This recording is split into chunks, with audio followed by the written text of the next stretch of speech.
여러분 혹시 이런 경험이 있으신가요?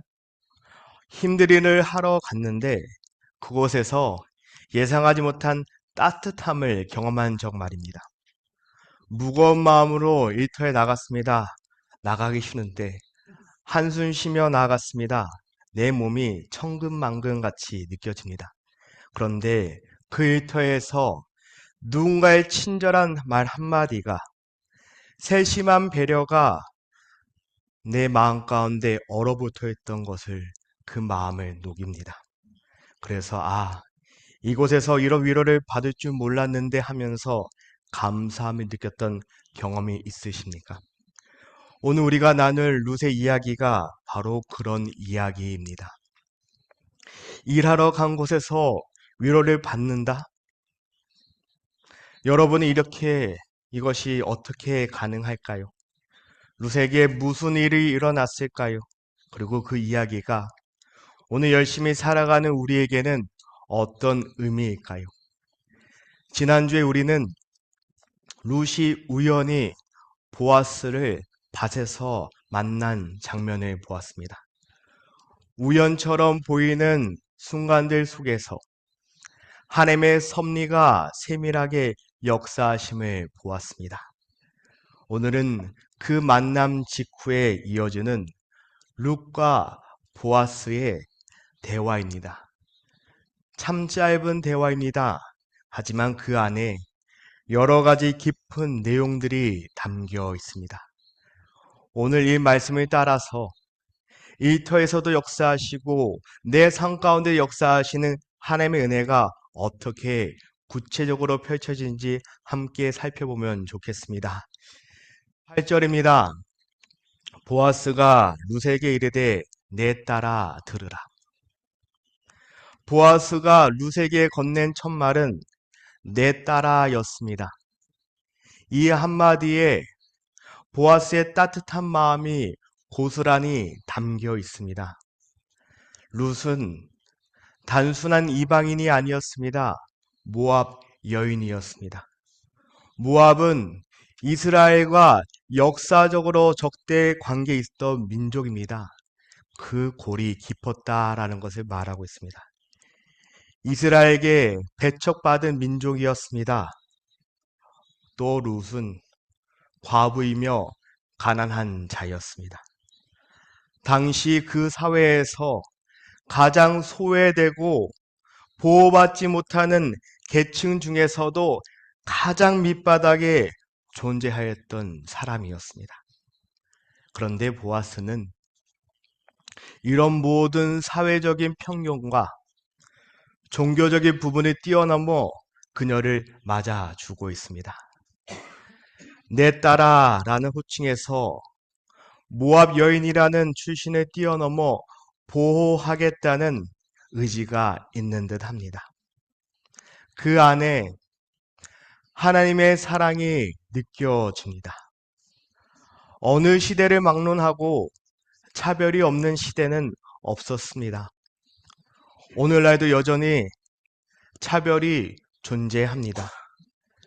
우리는 어쩌면 차별받지 않는 무리에 속하려고 이토록 열심히 살아가고 있는지 모릅니다. 특히 이민사회에서는 더욱더 그렇습니다. 하지만 보아스를 보십시오. 밑바닥 인생을 살고 있는 룻을 절대로 하대하고 있지는 않습니다. 오히려 큰 친절을 베풀고 있습니다. 보아스의 배려는 매우 구체적이며 실제적이었습니다. 그의 배려를 하나씩 살펴보겠습니다. 8절에 다른 밭으로 가지 말라고 합니다. 그 당시 사사 시대였습니다. 도덕적으로 매우 혼란스러운 시대라는 것을 우리는 잊어버리면 안 됩니다.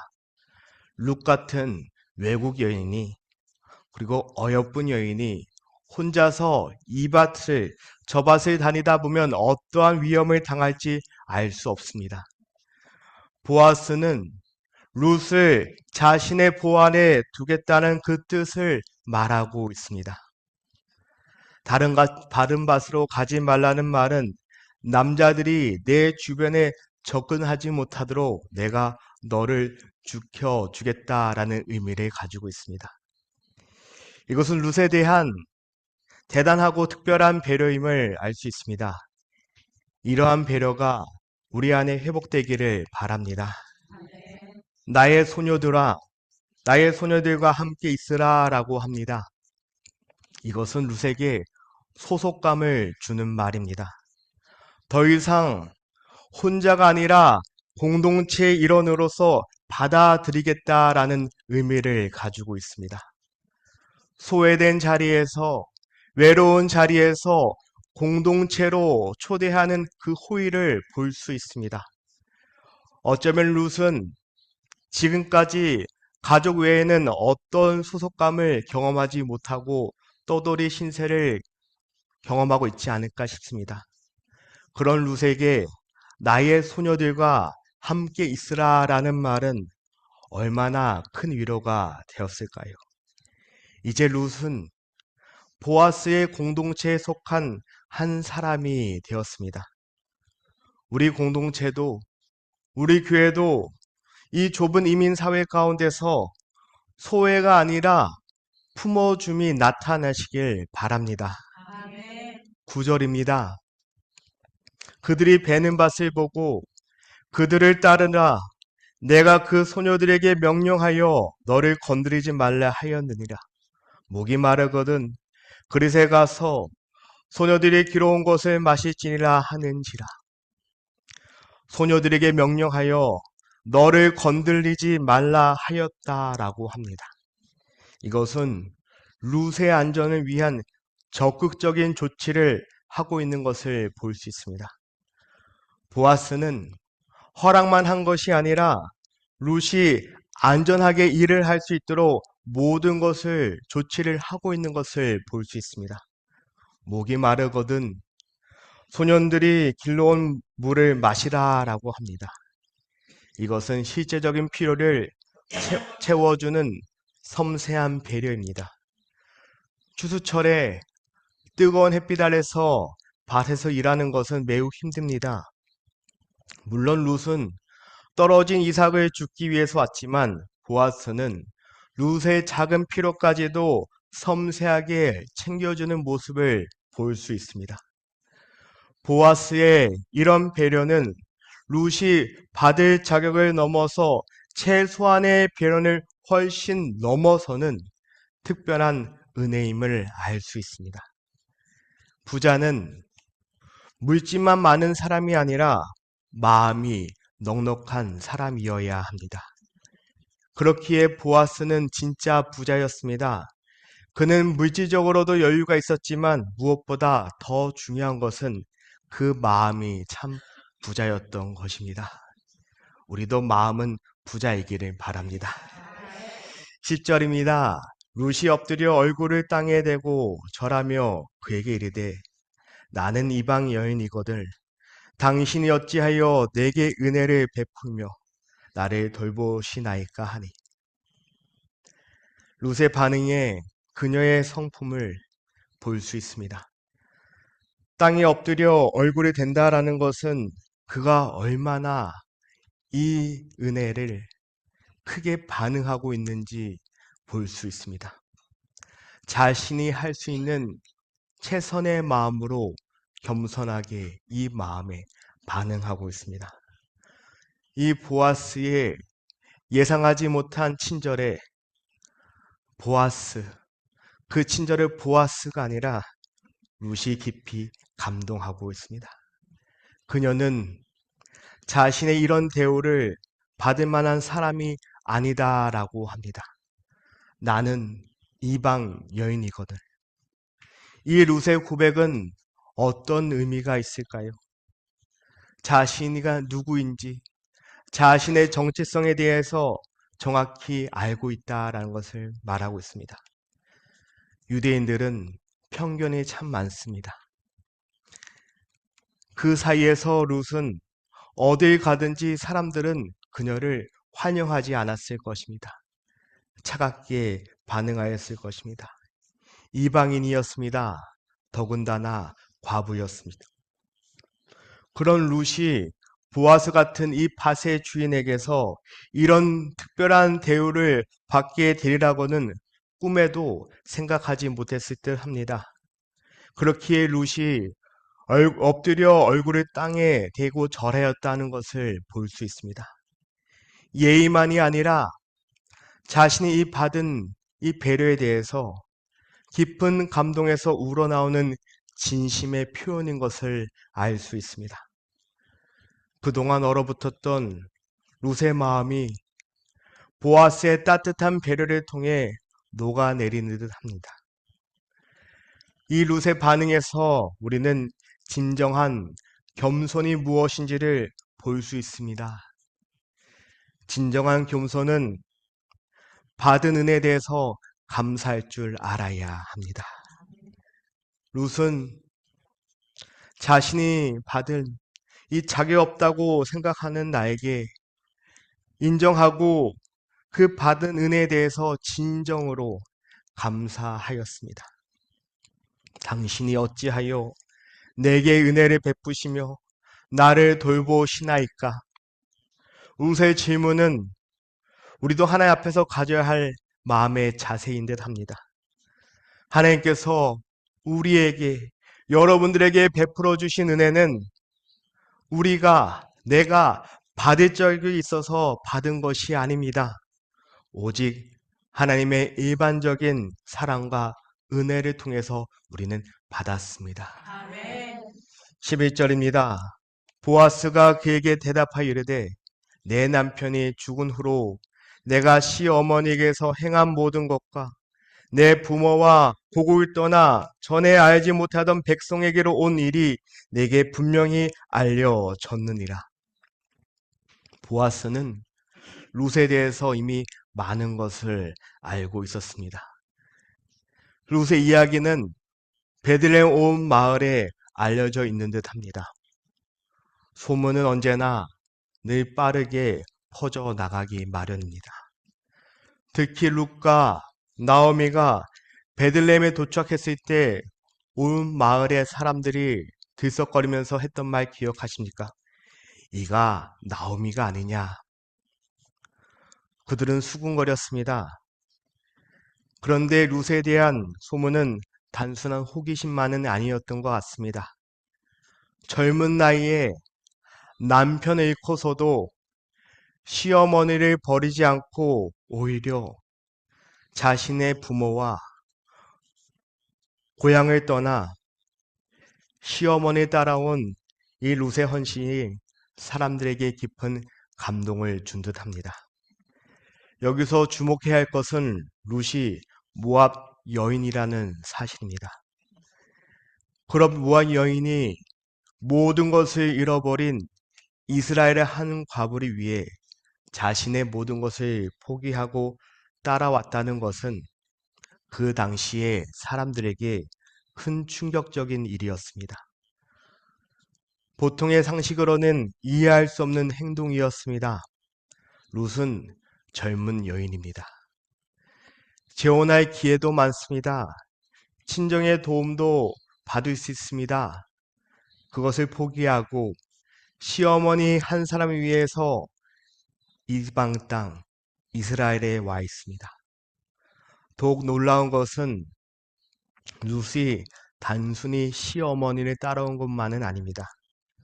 나오미의 하나님, 시어머니 하나님을 자신의 하나님으로 받아들였다는 점입니다.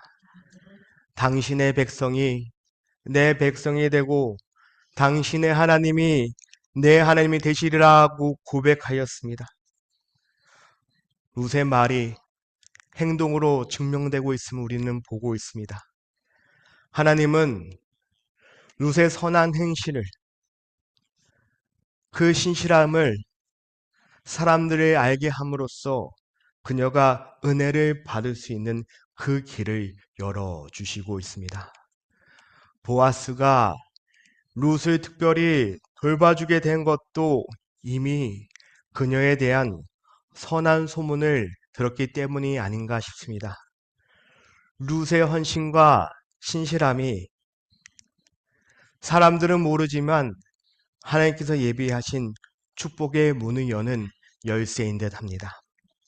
이것이 하나님의 섭리입니다. 하나님께서는 하나님을 신뢰하고 선하게 신실하게 사는 사람들을 절대로 그냥 내버려 두지 않습니다. 그들의 삶을 통해서 하나님의 영광을 나타내십니다. 룻이 조용히 시어머니를 섬기고 성실하게 살았던 모든 일들이 하나님의 계획 가운데 귀하게 사용되는 것을 우리는 보고 있습니다. 이 부분을 통해서 우리의 삶을 한번 돌아봅시다. 나는, 여러분들은 사람들에게 어떠한 사람으로 소문이 나고 있으십니까? 우리 주변에는 항상 사람들이 있습니다. 우리가 어떻게 살아가고 있는지, 어떠한 마음으로 사람들을 대하는지, 어려운 일을 만날 때 어떻게 반응하는지 그들은 지켜보고 있습니다. 우리에 대한 소문이 누군가에게 감동을 주는 소문이었으면 참 좋겠습니다. 주님을 예배하는 우리의 삶이 누군가에게는 이 사람은 왜, 어떻게 이렇게 살 수 있지라고 궁금증과 호기심을 주는 삶. 그 끝에 이 사람이 하나님의 사람이었구나 라는 그것을 깨닫는 삶. 그런 삶을 살아감으로써 우리의 삶에 하나님이 나타나는 선한 소문이 나타나는 그 삶을 살아가시길 바랍니다. 룻처럼 우리도 작은 일에 성실하고 사람들을 진심으로 사랑하며 하나님을 신뢰하는 삶을 살아갈 때 하나님께서는 그 삶, 여러분의 삶을 통해서 하나님의 영광을 나타내시고 우리에게 상상치도 못한 은혜와 축복을 부어주시지 않을까요? 12절입니다. 여호와께서 내게 행한 일에 보답하시기를 원하며 이스라엘 하나님이 여호와께서 그의 날개 아래의 보호를 받으러 온 내게 온전한 상 주시기를 원하노라 하는지라. 보아스는 룻의 행동을 착한 일이나 인간의 선행으로만 보고 있지 않습니다. 그는 룻이 여호와의 날개 아래 보호를 받으러 온 것이라고 하고 있습니다. 여호와의 날개, 구약 성경에서 하나님의 보호와 안전을 상징하는 표현이었습니다. 그렇기에 출애굽기 19장 4절에 보면 하나님은 내가 어떻게 독수리 날개로 너희를 업어 내게 인도하였음을 너희가 보았느니라. 우리도 독수리가 여기 있지 않습니까? 시편 91편 4절에도 그가 너를 그의 깃으로 덮으시리니 내가 그의 날개에 피하리로다 라고 기록하고 있습니다. 어미새가 새끼를 날개 아래 품은 것처럼 하나님은 하나님의 백성들을 품으신다라는 것을 말하고 있습니다. 룻이 베들레헴으로 온 것은 더 나은 삶을 위한 이주가 아니었습니다. 그것은 모압의 우상 숭배와 제약으로부터 벗어나 참 하나님의 날개 아래로 피하러 온 것임을 그녀는 몰랐습니다. 그런데 보아스는 이것을 깨달은 것 같습니다. 하나님의 날개는 완전한 보호를 의미합니다. 어미새의 날개 아래 있는 새끼는 외부의 어떤 위험으로부터 안전합니다. 비바람이 몰아쳐도 어미새의 날개 아래 있는 새끼들은 안전한 피난처를 경험하고 있습니다. 마찬가지로 하나님의 날개 아래에 있는 사람은 세상의 어떤 풍파에도 흔들리지 않는다라는 것을 말하고 있습니다. 경제적인 어려움이 와도 아픔이 와도 비난과 멸시가 와도 하나님의 날개 안에 있는 사람은 평안하다라는 것을 말하고 있습니다. 룻이 모압 여인이라면 과부라는 절망적인 현실 속에서도 편안할 수 있는 것은 그녀는 자신도 모르는 사이에 하나님의 날개 아래 있기에 그렇습니다. 이 모든 상황에서도 우리가 놓치지 말아야 할 것은 하나님의 은혜, 곧 헤세드가 역사하고 있다라는 것을 기억해야 합니다. 헤세드는 히브리어입니다. 조건 없는 사랑, 일방적인 은혜를 말하고 있습니다. 사람에게서 나는 것이 아니라 하나님이 우리에게 주시는 그 사랑, 그 헤세드를 말하고 있습니다. 그 헤세드의 사랑이 우리 안에도 넘쳐나시길 바랍니다. 13절입니다. 룻이 이르되 내 주여 내가 당신께 은혜를 입기를 원하나이다. 나는 당신의 하녀 중에 하나와도 같지 못하오나 당신이 이 하녀를 위로하시고 마음을 기쁘게 하는 말씀을 하셨나이다 하니라. 룻은 자신이 보아스의 하녀들보다도 못한 존재다라고 말하고 있습니다. 이는 그 당시의 현실을 정확히 바라보는 겸손함입니다. 모압 여인이자 과부인 그녀는 사회적 지위가 매주 낮았다라고 하였습니다. 아주 밑에 있는 사람입니다. 나름 보아스의 하녀들은 이스라엘 사람으로서 정식으로 고용된 일꾼들입니다. 그러나 이 인식이 곧 자기 가치의 부정을 뜻하고 있지는 않습니다. 진정한 겸손은 자신을 과대평가하는 것도 아니고 과소평가하는 것도 아니고 하나님이 나에게 주신 가치를 깎아내리지 않고 그대로 받아들이는 것을 말하고 있습니다.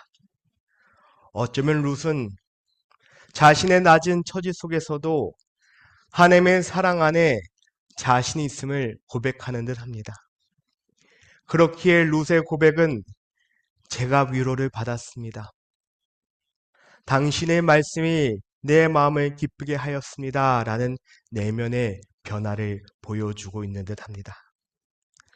그동안 그녀는 생존을 최우선으로 생각하였습니다. 남편을 잃은 슬픔, 고향을 떠난 외로움, 가난의 압박, 모압 여인이라는 그 낙인과 두려움 속에서 자신의 상처와 삶을 돌아볼 여유조차 없었습니다. 그녀의 모습, 마치 우리의 모습과 많이 닮아 있습니다. 이민 와서 정착해서 살아가다 보니 생존이 늘 최우선이었습니다. 그런 룻에게 보아스의 따뜻한 말과 세심한 배려는 마음 깊은 곳을 어루만지는 치유를 경험하게 됩니다. 그의 한마디, 한 행동은 그녀에게 존중과 보호로 다가왔고 그녀는 비로소 두려움 대신에 안식을 경험하고 있습니다. 이 만남을 통해 룻은 하나님의 부드러운 손길을 체험하고 있습니다. 예상하지 못한 은혜의 선물 앞에서 언더 그녀는 여호와의 날개 아래 들어와 있는 자가 되었습니다. 이것은 물질적인 도움을 넘어서 한 인격체로서 존중받고 사랑받는 존재가 되었음을 말하고 있습니다. 하나님이 우리를 사랑하시는 방식 또한 이와 동일한 듯 합니다. 하나님은 여러분들의 필요만 채우시는 분이 아니라 영혼 깊은 상처까지도 치유하시며 참된 위로와 평안으로 우리를 품으시는 분, 그분이 여호와 하나님이십니다. 오늘 본문을 통해 우리는 하나님의 놀라운 섭리와 은혜를 보았습니다. 하나님의 뜻을 살아가다 보면 힘들고 어려운 세월을 보낼 때가 어찌 없겠습니까? 그러나 하나님의 때가 되면 이 땅에서든 혹은 마지막 날에서든 은혜의 문이 열리는 것을 우리는 기억해야 합니다. 하나님이 정하신 방식으로 참된 우리의 삶의 역전을 경험할 수 있습니다. 측량할 수 없는 그리스도의 풍성한 은혜가 우리의 삶을 붙들고 새 역사를, 새 바람을 우리는 경험하게 될 줄 믿습니다. 룻에게 보아스의 만남은 우연이 아니라 하나님의 섭리입니다. 아침에 그저 하루에 먹을 양식을 구하기 위해서 나갔던 룻이 지금은 그녀의 마음에 위로와 사랑 그리고 소망을 경험하고 있습니다. 이것이 하나님의 섭리가 우리의 삶 가운데 일하는 하나님의 은혜인 줄 믿습니다. 보아스는 예수 그리스도를 비추는 예표라고 하였습니다. 소망 없는 죄 가운데서 살던 우리를 주님이 먼저 찾아오셨고 아무 자격 없는 우리에게 일방적인 사랑을 베풀어 주셨습니다. 이것이 헤세드입니다. 우리가 하나님의 원수 되었을 때에도 주님은 우리를 사랑하셨고 하나님의 자녀가 된 이 순간에도 여전히 우리를 사랑하시고 십자가로 그 사랑으로 우리를 보여주십니다. 구원받은 것만으로도 상상할 수 없는 축복인데 주님은 은혜의 밭에서 영적 양식을 넉넉히 우리에게 주게 하고 있습니다. 하나님의 날개 아래 사는 자의 특권입니다. 우리는 그 은혜 안에서 하나님의 말씀으로 배부르고 서로를 위로하며 하나님께 영광을 돌리는 삶으로 부름 받았습니다. 주 안에서 사랑하는 성도 여러분, 우리 모두 하나님의 날개 안에 있는 하나님의 백성들입니다. 어려운 시간을 지나시는 분들도 낙심하지 마시기 바랍니다. 하나님의 때가 오면 반드시 하나님의 방식으로 우리의 삶의 추수를 경험하게 될 줄 믿습니다. 그날까지 믿음으로 견디시며 하나님의 날개 안에서 그 주시는 그 평안을 누리시기를 바랍니다. 우리의 삶 가운데 우리 주 예수 그리스도의 은혜가 여러분의 삶과 가정과 그리고 우리의 모든 그 기도 제목들 위에 함께 하시길 주님으로 간절히 축복하여 드립니다. 기도하겠습니다.